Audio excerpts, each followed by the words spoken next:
सबको नमस्कार। मैं एक्स सीआरपीएफ का एक हवलदार एम वेलायुधम बोल रहा हूँ। अभी ऑटो पे कमीशन में हम लोग को क्या देंगे उसके बारे में किसी को कुछ पता नहीं। जब 2004 वालों के बाद पेंशन देने के लिए दिल्ली हाई कोर्ट ने ऑर्डर दिया है, उसको ये बीजेपी गवर्नमेंट है सुप्रीम कोर्ट में जाकर स्टे ले लिया।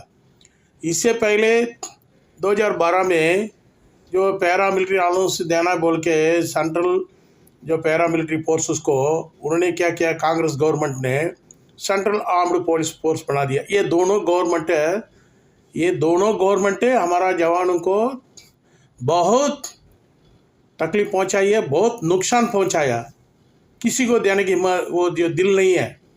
अभी मोदी अमित शाह बहुत बड़ा बात करता है। तुम लोग को थोड़ा बहुत शर्म आना चाहिए। ये जवान जो आर्मी जवान ड्यूटी दे रहा है उसी तरह हमारा जवान ड्यूटी दे रहा है।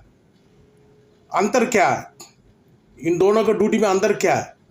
बाल बच्चे छोड़कर सभी जाता है, बच्चा छोड़कर माँ बाप बेटा सब छोड़कर जाता है। जो 2 महीना छुट्टी आता है उसमें कई प्रॉब्लम सॉल्व नहीं हो पाता है।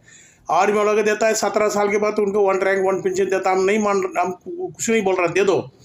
वो शुरू में आकर नौकरी मिल जाता है, गवर्नमेंट नौकरी मिल जाता है, 90% मिल जाता है। हमको बोल रहा है तू 60 साल तक उम्र सर्विस करो। 60 साल तक सर्विस करेंगे, हमारा बाल बच्चा को कैसा शादी करेंगे, कैसा पढ़ाएंगे? अरे हमको भी तो कम से कम ये शर्म आना चाहिए। अभी एक हवलदार है 34 ईयर सर्विस किया है, उसका 80 साल हुआ तभी तो सीनियर सिटीजन का उसका मिल रहा है 21,000 पेंशन मिल रहा है। वही आर्मी का है, एक ट्रेडमैन है 35,000 रुपये ले रहा है, 17 साल करके 35,000 रुपये ले रहा है। ये जितना जो गवर्नमेंट है ये मुंह बंद करके कान बंद करके नहीं बैठना है। हमारा जवान का दुख तकलीफ थोड़ा बहुत सोचना चाहिए। ये ड्यूटी के क्या मतलब क्या है? बच्चा छोड़कर जाता है, बहुत इंपॉर्टेंट है। यही है, वहाँ जाकर पहाड़ खोदना क्या कर उससे कोई मतलब नहीं है। हम कैंप छोड़ कर जाता है ड्यूटी के लिए, जब रात को आता है तो CHM ड्यूटी लगा रहता है, जब रात को भी ड्यूटी देना पड़ता है। एक दिन में कम से कम 17-18 घंटा ड्यूटी देता है, फिर रात का अगर 2-4 घंटा सोने के मिलता है, बाकी जगाना पड़ता भैया। ये जो सर्विस करता है उनको मालूम है।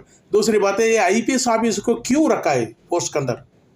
जब आर्मी के अंदर उनके कैडर ऑफिसर रखता है, उसी तरह पैरा मिलिट्री को कैडर ऑफिसर रखना चाहिए। हमारा जवान के क्या तकलीफ क्या सब कुछ उनको मालूम है।